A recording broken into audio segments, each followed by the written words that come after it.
what happens in a Whitney Biennial can really change the direction of what the museum does, what artists we bring into the collection, where we decide to devote our resources. The Whitney Biennial provides the opportunity to survey as much as you want to learn about art making in this country, and in some instances, beyond it when you want to push back on what that means. And so in that way, it's incredibly rich, capacious, and also incredibly challenging to do.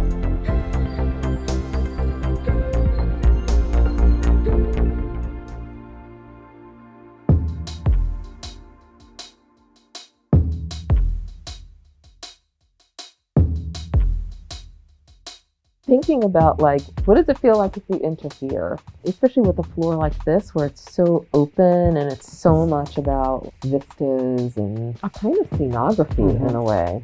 David and I are committed to very similar things in our work that we've done as curators, but also as scholars. We're both historians. We're deeply committed to history. I feel like that has characterized this biennial to a great extent. Adrienne and I would just bring shared lists together, bring questions, concerns. And then it's just this ongoing process of researching the artist, trying to think about what is the story that this artist allows us to tell right now. We started traveling for this show in November of 2019. As the pandemic ensued, we had to change all of our work to Zoom, which I was cynical about. I thought, how do you get to know about art or talk to an artist if you can't be in his or their space? And it created a different kind of intimacy. I was very interested in the questions that artists were asking. There's something about what it is that they felt like they needed to bring to this moment. Being bold enough to figure out what do they need to be shifting and changing and questioning now. I think about how different forms of media have a big influence on what makes us human in a way, and how those things interpolate us in a system of capitalism.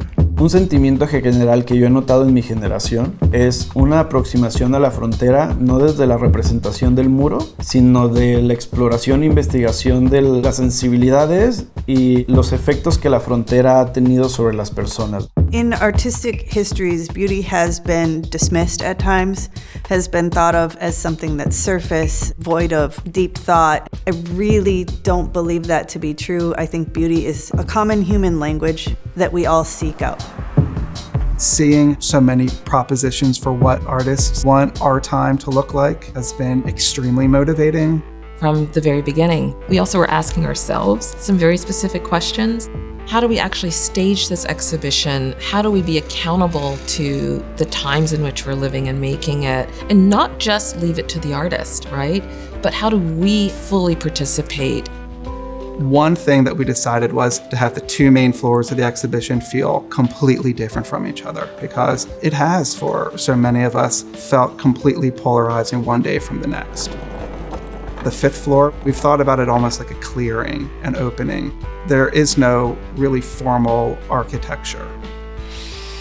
That decision was largely driven by conversations with our exhibition design team very early on of what it costs to build walls in this museum. We decided that those kinds of resources were maybe better spent if given to artists. So then we decided to look at what more provisional structures could we create as armatures to show work. The sixth floor is very different. It's completely dark. You're guided through a space that begins with what we're calling antechamber. It's a bit cavernous, maybe labyrinth-like. It is a space in which we're situating a series of stakes about the complexities of time, of how we treat human life, an assembly of things that are really fundamentally about America. We wanted to work away from this idea that the show is somehow just a gathering of artists working the last 2 years. I think it's really a conversation about how the past inflects the present, how the present obviously changes and inflects what the future can be, and how all of those are interlinked.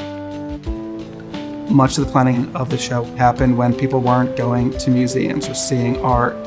So the idea that you could make a show felt both, and it is, extremely necessary, but almost unbelievable. it became a kind of incredible opportunity to really dream big. Like, if you could only make one show, what would it be? If you have an opportunity or responsibility to make something, you want to make it count. It's also the one chance where you mobilize and work with the entire institution. There's not a single person in this building that you don't have the opportunity to meet and collaborate with. It is something that people respond to, that people are committed to. It is an important way to step back to try to understand the context in which you're working.